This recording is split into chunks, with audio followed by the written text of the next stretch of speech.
नमस्कार दोस्तों, मैं सुनील यादव आपके अपने इस स्काई गुरुकुल के प्लेटफॉर्म पे आप सब लोगों का स्वागत करता हूं और उम्मीद करता हूं कि काफ़ी बेहतर होंगे और अपनी परीक्षा की तैयारी बहुत अच्छे तरीके से कर रहे होंगे। जो आपकी सामाजिक विज्ञान की सीरीज चल रही है उसी के तहत आज ये चैप्टर नंबर दूसरा जो कि नागरिक शास्त्र से जुड़ा हुआ है और इसका नाम है संघवाद। इसके पहले इतिहास और भूगोल आपका कंप्लीट हो चुका है, उसको मैं आपको प्रोवाइड करा चुका हूँ। अगर अभी तक आपने नहीं देखा है तो सीधा प्ले लिस्ट में जाइए और वहाँ पर जाके आप क्रम से उन वीडियो को देख सकते हैं। उससे पहले इतना ज़रूर कहूँगा कि आप अपने नोट्स को बेहतर तरीके से पढ़िएगा, बाकी इसको आप रिवीजन के तौर पे ले सकते हैं।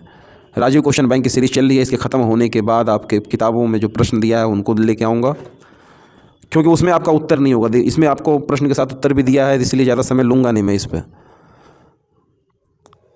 पहले इसको करिएगा, बाकी उसके बाद चारों ऑप्शन रहेंगे उसमें उत्तर नहीं रहेगा, उसमें आपको करना होगा और उसमें भी फास्ट रिवीजन ही होगा, क्योंकि पढ़ने का समय तो आप बहुत ज़्यादा ले चुके हैं। अब आपके पास सिर्फ रिवीजन का टाइम बचा है। एक चीज़ और कहता हूँ कि अगर अभी तक सब्सक्राइब नहीं किया तो सब्सक्राइब करिए, बगल में ऑल नोटिफिकेशन का आइकन आएगा उस पर क्लिक करिए, ताकि जो भी वीडियो अपलोड हो आपको नोटिफिकेशन के माध्यम से मिलती रहेगी। चलिए देखते हैं प्रश्न नंबर 1। प्रश्न नंबर 1 है आपका कि निम्नलिखित में से कौन सा शासन का अंग नहीं है जी।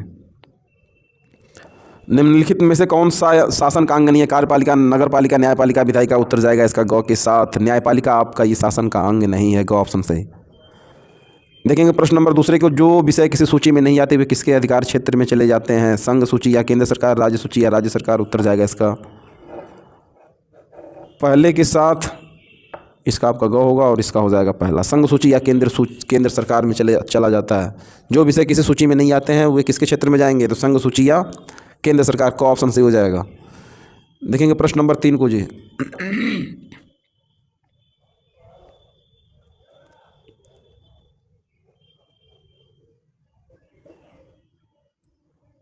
प्रश्न नंबर 3 आपका कि संविधान में स्पष्ट रूप से केंद्र और राज्य सरकारों के बीच विधायी अधिकारों को कितने हिस्से में बांटा गया है? संविधान में स्पष्ट रूप से केंद्र और राज्य सरकारों के बीच विधायी अधिकारों को कितने हिस्सों में बांटा गया है जी? 2, 3, 4 या 5। उत्तर जाएगा इसका ख के साथ। संविधान में स्पष्ट रूप से केंद्र और राज्य सरकारों के बीच जो विधायी अधिकार हैं उनको 3 हिस्सों में बांटा गया है, ख ऑप्शन सही हो जाएगा। चौथा प्रश्न आपका कि ग्राम पंचायत के पंच के अध्यक्ष को क्या कहा जाता है? ग्राम पंचायत के पंच के अध्यक्ष को क्या कहा जाता है? सरपंच, मुखिया, ग्राम प्रधान या वार्ड सदस्य। उत्तर जाएगा क के साथ। ग्राम पंचायत के पंच के अध्यक्ष को कहा जाता है सरपंच। क ऑप्शन सही हो जाएगा।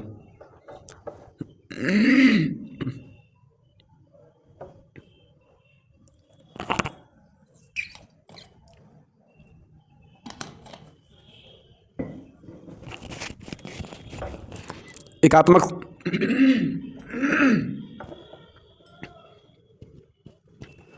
एकात्मक शासन व्यवस्था से क्या तात्पर्य है जी? एकात्मक शासन व्यवस्था में शासन का एक ही स्तर होता है, इसमें शासन का बंटवारा नहीं होता।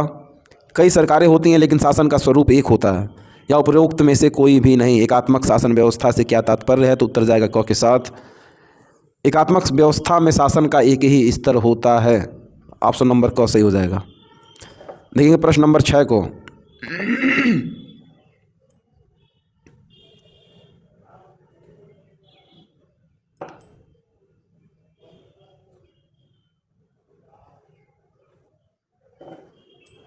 प्रश्न नंबर 6 आपका कि नगर निगम के प्रमुख को क्या कहते हैं? नगर निगम के प्रमुख को क्या कहते हैं जी? चेयरमैन, मेयर, नगर प्रधान या नगर अधीक्षक। नगर निगम के प्रमुख को क्या कहते हैं? चेयरमैन, मेयर, नगर प्रधान या नगर अधीक्षक। तो उत्तर जाएगा इसका ख के साथ। नगर निगम के प्रमुख को क्या कहा जाता है? कहा जाता है मेयर। ख ऑप्शन सही। भारत में वास्तविक विकेंद्रीकरण की दिशा में सबसे बड़ा कदम कब उठाया गया? भारत में वास्तविक विकेंद्रीकरण की दिशा में सबसे बड़ा कदम कब उठाया गया जी? 1992 ईस्वी में, 1993 में, 1994, 1995। उत्तर जाएगा इसका पहले के साथ। भारत में वास्तविक विकेंद्रीकरण की दिशा में सबसे बड़ा कदम 1992 ईस्वी में उठाया गया। देखेंगे प्रश्न नंबर 8 को।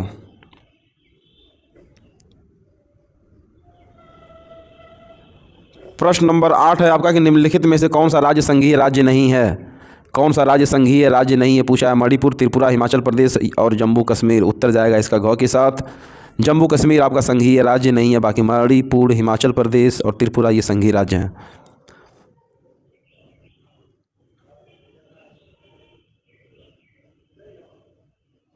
कौन सा संघीय राज्य नहीं पूछा है जी? कौन सा संघीय राज्य नहीं है तो वह है आपका जम्मू कश्मीर। घ ऑप्शन सही हो जाएगा। 9वें की बात करेंगे। भारत में कितने प्रतिशत लोगों की मातृभाषा हिंदी है? 35, 40, 42, 48।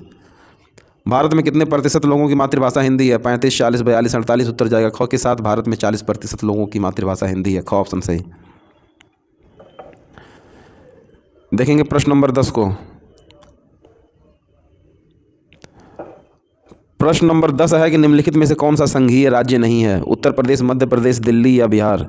निम्नलिखित में से कौन सा संघीय राज्य नहीं है? उत्तर प्रदेश, मध्य प्रदेश, दिल्ली और बिहार। उत्तर जाएगा गौ के साथ। दिल्ली आपका संघीय राज्य नहीं है, गौ ऑप्शन सही।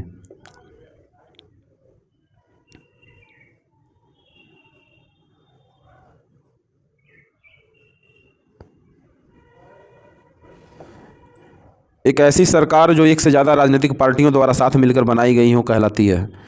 एक ऐसी सरकार जो एक से ज़्यादा राजनीतिक पार्टियों द्वारा साथ मिलकर बनाई गई हो कहलाती है गठबंधन सरकार, संयुक्त सरकार, काम चलाऊ सरकार, लोक लुभावन सरकार। तो उत्तर जाएगा क के साथ। एक ऐसी सरकार जो एक से ज़्यादा राजनीतिक पार्टियों द्वारा साथ मिलकर बनाई गई हो गठबंधन सरकार कहलाती है, क ऑप्शन सही। बात करेंगे प्रश्न नंबर 12 कीजिए। राज्य पुनर्गठन आयोग की रिपोर्ट को कब लागू किया गया था? 5 मई 1953 ईस्वी को, 1 नवंबर 1956 ईस्वी को, 10 दिसंबर 1958 ईस्वी को या 15 जनवरी 1960 ईस्वी को। राज्य पुनर्गठन आयोग की रिपोर्ट को कब लागू किया गया था? 5 मई 1953 ईस्वी को, 1 नवंबर 1956 ईस्वी को, 10 दिसंबर 1958 ईस्वी को या 15 जनवरी 1960 ईस्वी को। तो उत्तर जाएगा इसका ख के साथ। राज्य पुनर्गठन आयोग की रिपोर्ट को लागू किया गया था 1 नवंबर 1956 ईस्वी को, ख ऑप्शन सही। प्रश्न नंबर 13। जब केंद्र और राज्य सरकार से शक्तियां लेकर स्थानीय सरकारों को दी जाती हैं तो इसे कहा जाता है, क्या कहा जाता है? जब केंद्र और राज्य सरकार से शक्तियां लेकर स्थानीय सरकारों को दी जाती हैं तो इसे क्या कहा जाता है जी? स्थानीय निकाय शासन, सत्ता का विकेंद्रीकरण, स्वायत्त निकाय या सत्ता का केंद्रीकरण। तो उत्तर जाएगा इसका ख के साथ।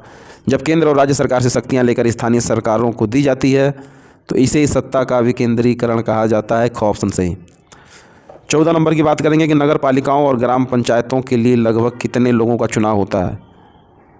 नगर पालिकाओं और ग्राम पंचायतों के लिए लगभग कितने लोगों का चुनाव होता है जी? 20 लाख, 24 लाख, 26 लाख या 36 लाख। नगर पालिकाओं और ग्राम पंचायतों के लिए लगभग कितने लोगों का चुनाव होता है? 20 लाख, 24 लाख, 26 लाख, 36 लाख। उत्तर जाएगा घ के साथ। नगर पालिकाओं और ग्राम पंचायतों के लिए लगभग 36 लाख लोगों का चुनाव होता है, घ ऑप्शन सही। 15वें की बात करेंगे कि भारत में कुल कितने संघीय राज्य हैं? 27 हैं, 28 हैं, 29 हैं या 30 हैं। तो ऑप्शन जाएगा ख के साथ। भारत में कुल 28 संघीय राज्य हैं, ख ऑप्शन सही। देखेंगे प्रश्न नंबर 16 को।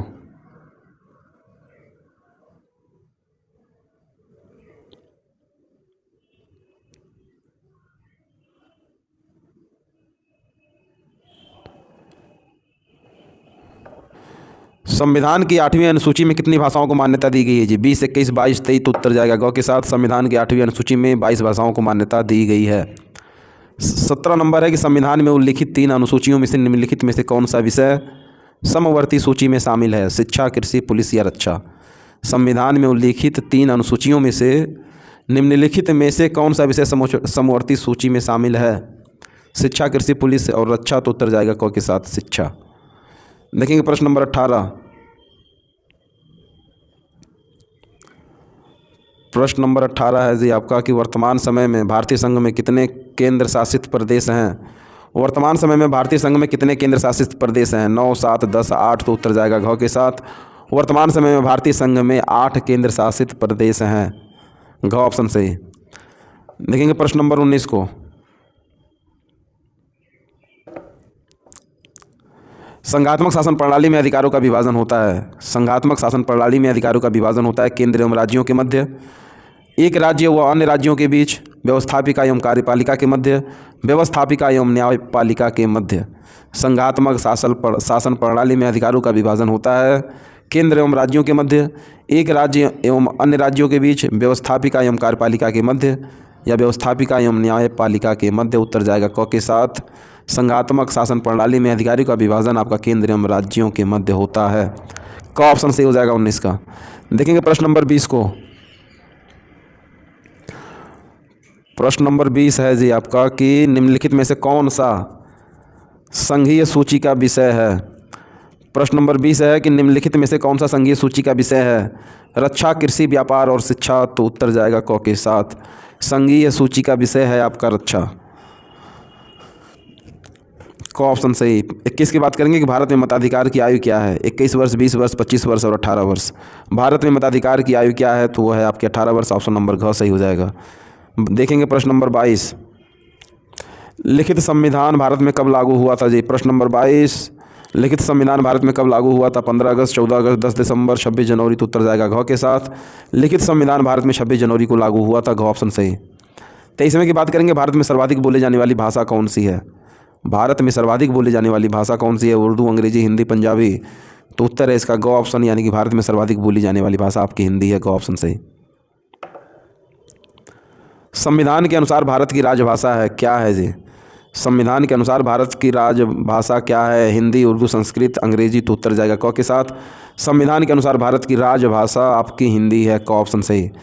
25वें की बात करेंगे, निम्नलिखित में से कौन सा विषय राज्य सूची में नहीं है? पुलिस, कृषि, सिंचाई, मुद्रा।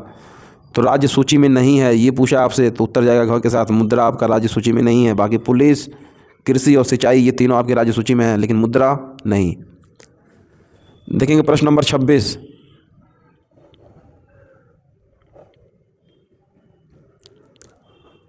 भारतीय संघ में अवशिष्ट शक्तियां किसको प्राप्त हैं जी? भारतीय संघ में अवशिष्ट शक्तियां किसको प्राप्त हैं? राज्य, संघ, या राज्य और संघ दोनों को, या इनमें से कोई नहीं? तो उत्तर जाएगा ख के साथ।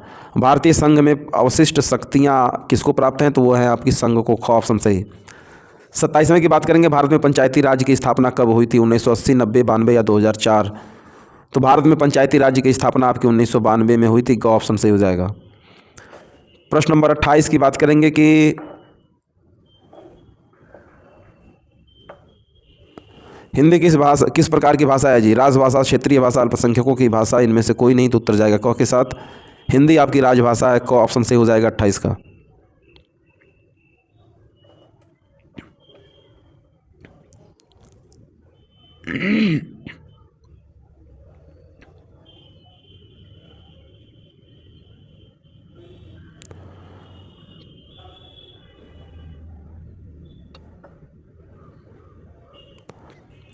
प्रश्न नंबर 29। प्रश्न नंबर 29 है आपका कि निम्नलिखित में से कौन सा राज्य सूची का विषय है? निम्नलिखित में से कौन सा राज्य सूची का विषय है? मुद्रा, विदेशी कार्य, बैंकिंग और व्यापार। राज्य सूची का विषय पूछा है। मुद्रा, विदेशी कार्य, बैंकिंग और व्यापार। तो उत्तर जाएगा घ के साथ। व्यापार आपका राज्य सूची का विषय है। बाकी मुद्रा, विदेशी कार्य और बैंकिंग ये आपके नहीं है। 30वें की बात करेंगे, निम्नलिखित में से संघात्मक शासन कहाँ नहीं है जी? निम्नलिखित में से संघात्मक शासन कहाँ नहीं है? भारत, श्रीलंका, बेल्जियम और संयुक्त राज्य अमेरिका। तो उत्तर जाएगा इसका क के साथ। निम्नलिखित में से संघात्मक शासन आपका भारत में नहीं है। क ऑप्शन सही। प्रश्न नंबर 31। निम्नलिखित में से कौन सी संघात्मक शासन की विशेषता नहीं है? निम्नलिखित में से कौन सी संघात्मक शासन की विशेषता नहीं है? शक्तियों का वितरण, शक्तियों का केंद्रीकरण, सर्वोच्च न्यायपालिका और कठोर संविधान।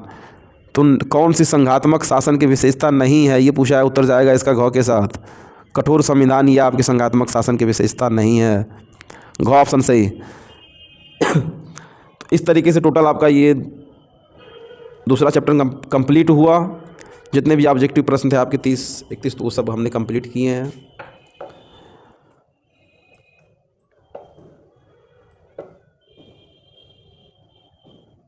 इसके बाद आपका तीसरा आएगा जाति, धर्म और लैंगिक मसले। तो इसका जो ऑब्जेक्टिव है वो अगली वीडियो में देखेंगे। तब तक आप बने रहिएगा इस स्काई गुरुकुल के प्लेटफॉर्म पे। मैं फिर मिलता हूँ आपसे अगली वीडियो में अगले चैप्टर के नए प्रश्नों के साथ। तब तक के लिए जय हिंद।